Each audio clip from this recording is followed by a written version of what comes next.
கவலைப்படுவதில்லை. நான் இன்று பேச வந்துள்ள தலைப்பு சுற்றுச்சூழல் சீர்கேட்டை தடுப்பது எப்படி பற்றி பேச வந்துள்ளேன். மரங்களின் வெளிமூச்சே மனிதனின் உள் மூச்சாகிறது. நமது பாதி நுரையீரலே மரங்களில் தான் தொங்கிக் கொண்டிருக்கிறது.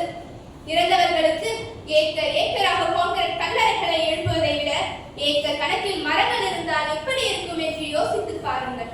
மாண்டவர் எருவாகி பச்சை இலைகளாகி வண்ண பூக்களாகும் மீண்டும் உயிர் கொண்டு